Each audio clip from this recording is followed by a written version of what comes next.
Olá! Você já fez alguma reforma? Se você não fez, eu acredito que você já pensou em fazer. Seja uma reforma na casa, uma reforma no carro, uma reforma em si mesmo, né? Estica daqui, levanta dali, ou uma reforma até mesmo na vida.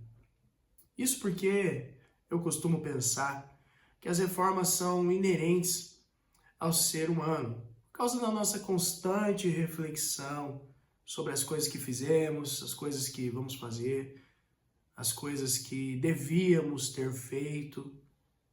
Nós, constantemente, inevitavelmente, estamos dispostos a pensar em reformas. Isso porque, muitas vezes, algumas situações, algumas estruturas, alguns sistemas já não atendem mais às necessidades que outrora atendiam. Já não atende mais ou respondem mais às questões que deveriam ser respondidas. A despeito disso, eu ouso dizer, nós vamos falar sobre a maior, mais impactante, mais relevante reforma de todos os tempos. Reforma esta que traz implicações até nos dias atuais, inclusive na nossa comunidade de fé.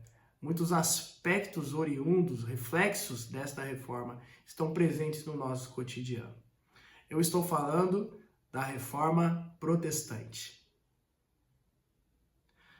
Apesar da grande relevância do tema para nós protestantes ou evangélicos, seja qual termo você quer usar, nós temos pouco ou quase nada de entendimento sobre o que de fato foi a reforma protestante. O que ela causou, mas sob quais circunstâncias e qual era o contexto onde ela nasceu. Por que Martinho Lutero, o grande estandarte da reforma protestante, pensou para pregar as 95 teses na porta da igreja de Wittenberg? Nesse vídeo, em poucos minutos, eu quero pensar junto com você sobre alguns temas de extrema relevância para a nossa reflexão sobre a reforma protestante. Vamos juntos? Apesar de um dos nomes em maior evidência ser o nome de Lutero, a reforma protestante não acontece exclusivamente a partir de Lutero, mas já há alguns séculos antes, com os pré-reformadores, assim nós conhecemos, John Wycliffe, John Hus, melhor dizendo, John Hus e John Wycliffe, tá?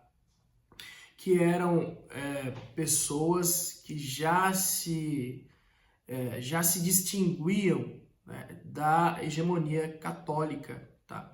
Então, assim, já eram ferrenhos protestadores de uma série de coisas, né, referente à Igreja Católica, como, por exemplo, as doutrinas da Igreja Católica, a corrupção da Igreja Católica, entre uma série de coisas. Isso só foi ganhando corpo, né, só foi fermentando, tá? Até chegar em Lutero. O que dá causa à reforma protestante são o que eu acabei de dizer, como por exemplo a corrupção, né? A indulgência, nepotismo. Muitas vezes eram dados cargos altos dentro do clero para parentes, pessoas que não tinham preparo espiritual para desenvolver a atividade, o trabalho, o ministério, né? Como também problemas morais, né? A luxuosidade que se vivia, né? Os detentores dos altos cargos, dos bispos e tudo mais, do clero, em detrimento da população do cidadão comum, ali que vivia sob fortes opressões econômicas, que é outro problema também dentro do contexto da reforma protestante. Aí são as explorações econômicas por parte da Igreja Católica sobre o cidadão comum, tá? A venda de indulgência, as altas taxas, impostos, dízimos, tá joia? Então, isso tudo contribuía para o descontentamento social. E esse, então, é o contexto em que se nasce a Reforma Protestante.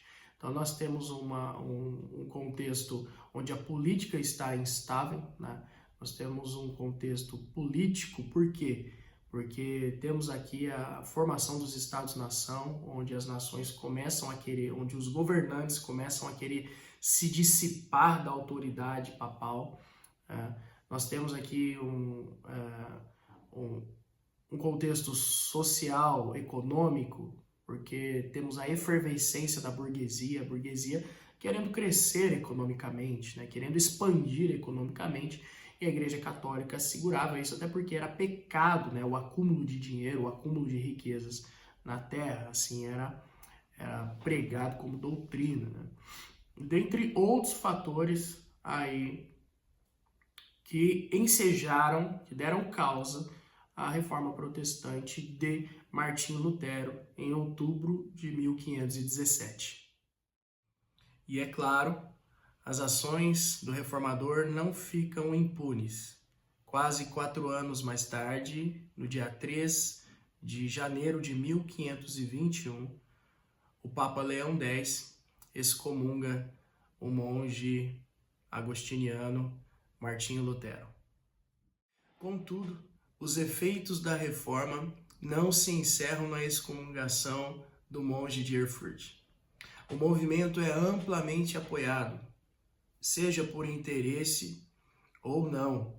Interesse havia principalmente da política, né? Onde os príncipes eles estavam interessados na ruína, né, no comprometimento do domínio da Igreja Católica, para que eles pudessem exercer, então, um poder, um governo de maior autonomia nas suas nações. Lembrando que nós estávamos dentro de um contexto do nascimento dos Estados-nações.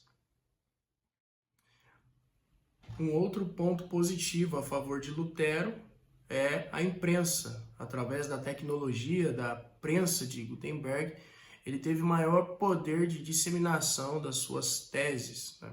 Tendo mais tarde a possibilidade, inclusive, de traduzir a Bíblia do latim para o alemão, democratizando a palavra de Deus a todos os cidadãos comuns ali, que antes não tinham esse direito. E isso reflete diretamente na educação. Era sabido que, majoritariamente, a população era analfabeta. Então, precisava-se de ensinar os cidadãos, o povo, a ler, a interpretar as escrituras e ter aí a sua liberdade intelectual na interpretação dos textos bíblicos, que princípio defendido pelo sola escritura, né? Mas então tá aí mais um efeito duradouro, inclusive um efeito perene, que está até nos nossos dias de hoje, que é a educação. Então, um dos pilares sociais estabelecidos através da reforma, ou diretamente impactados através da reforma, que é a educação, aconteceu através da Reforma Protestante. Mas a Reforma Protestante não traz um profundo impacto apenas na seara política, no advento do nascimento ali dos Estados-nações, e da educação através ali da democratização da leitura da Bíblia, da tradução para todo o povo, né, o princípio estabelecido só da Escritura. Não, mas ela possui também uma profunda influência social e econômica, né, trazendo uma liberdade de consciência para os burgueses poder expandir as suas riquezas, né? Então, nós temos aí uma grande contribuição também da Reforma Protestante na área econômica. Uma outra contribuição, além disso, da Reforma Protestante, é para o período que nós conhecemos, o período cultural, intelectual, chamado Iluminismo, né? Então, que é a partir deste momento, o ser humano ele tendo liberdade intelectual de pensamento. Então, a Reforma Protestante, ela foi, sem dúvidas, uma grande influenciadora para os aspectos de uma sociedade moderna. E, além disso, é claro, nós temos as profundas contribuições também, ou relevantes contribuições para a nossa prática cristã. Falamos de áreas mais seculares, mas agora trazendo para dentro da nossa realidade, o que de dentro da nossa prática, dentro da nossa liturgia, dentro do nosso pensamento cristão contemporâneo, nós herdamos da Reforma Protestante, dos seus postulados, do seu pensamento, da sua intelectualidade espiritual. Quais são as heranças que nós trazemos conosco? Pois bem, as influências são muitas, né? Aliás, são todas. Não existe uma forma de pensar o protestantismo, né, a parte das influências que nasceram na Reforma Protestante. É porque o berço do protestantismo é a Reforma Protestante. Então, toda a nossa forma de conceber as escrituras, a nossa fé, a nossa prática litúrgica, elas são diretamente resolvidas, né, influenciadas pelo ato do movimento chamado Reforma Protestante. Um primeiro exemplo que nós poderemos citar é o acesso às escrituras, né? A liberdade de interpretação dos textos bíblicos, coisa que está totalmente, que é nascido na Reforma Protestante, que é nascido nos princípios da Reforma, sola Escritura, e que nós carregamos até hoje. Não conseguimos ter uma outra acepção de vida da caminhada cristã, da fé, da prática cristã, a não ser das Escrituras, né? E isso é evidenciado nas nossas reuniões de estudo bíblico, nas nossas reuniões de pequenos grupos de estudo bíblico, nas nossas reuniões de cultos caseiros de estudo bíblico.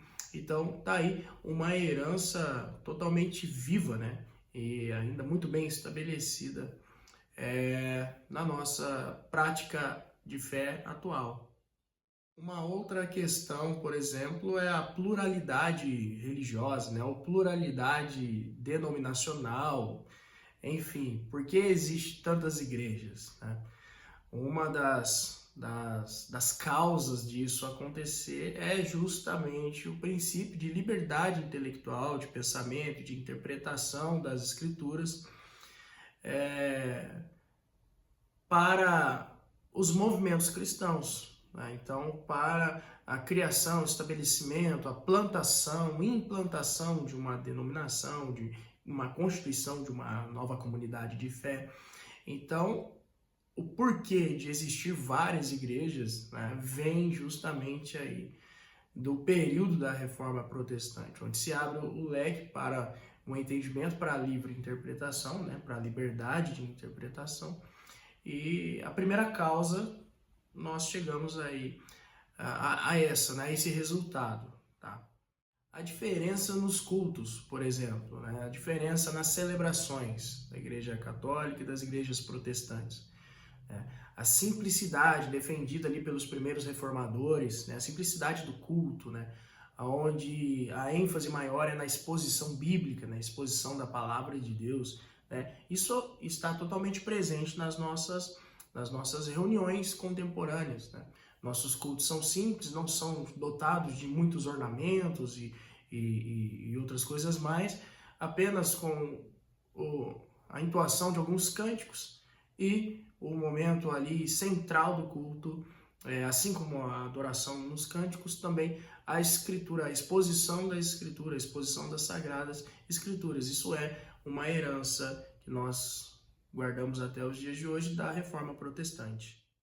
Outro ponto fundamental é o sacerdócio de todos os crentes, que traz a toda a congregação, a todos os membros da congregação da Igreja Cristã, a função de sacerdócio, né? A função do sacerdócio, né? De ter ali o livre acesso a Deus por si próprio e também a representando outras pessoas, mas o principal aspecto do sacerdócio de todos os crentes é o acesso, né? O livre acesso ali diante da presença de Deus, né?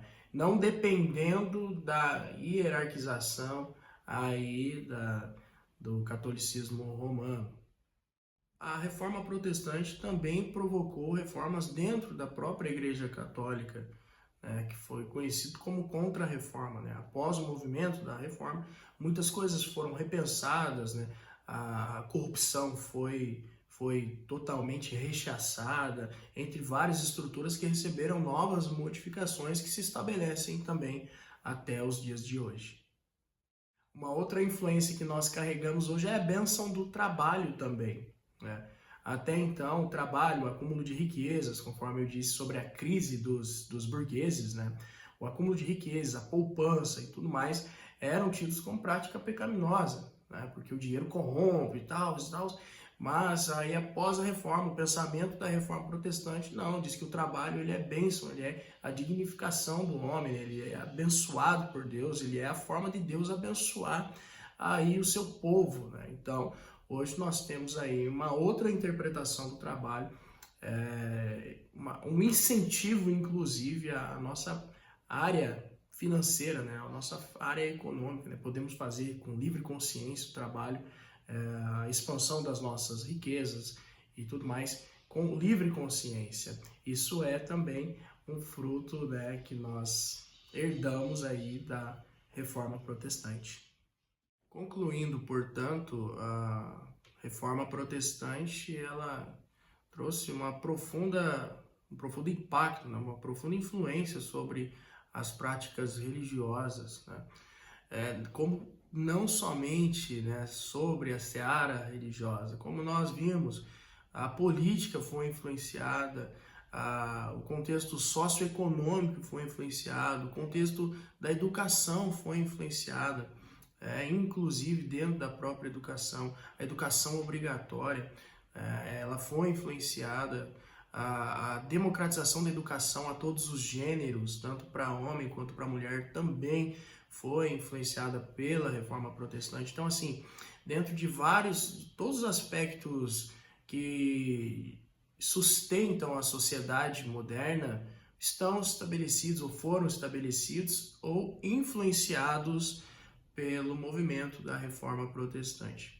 Entretanto, eu convido você a pesquisar mais sobre o tema. Eu incentivo você, eu encorajo você a conhecer a história do protestantismo, a história da comunidade que nós seguimos, a história da nossa fé, a trajetória, né? Compreender a nossa trajetória, por que chegamos até aqui, de que forma chegamos até aqui, que isso seja que esse vídeo tenha sido, né, um incentivo para que você venha buscar mais e mais sobre este interessantíssimo assunto e importantíssimo assunto para nós que somos cristãos, faz parte da nossa história, né? Nós não somos algo isolado à parte da história, nós somos a continuação dos nossos pais, dos nossos avós. Então, para nós compreendermos bem onde estamos, o que somos, o que estamos fazendo, né, porquê dessas características nossas, nós precisamos entender a história. Então, eu convido você, eu incentivo, encorajo você a estudar, a conhecer mais sobre a história do protestantismo, a começar aí pela Reforma Protestante. Um grande abraço, foi um grande prazer, Deus te abençoe.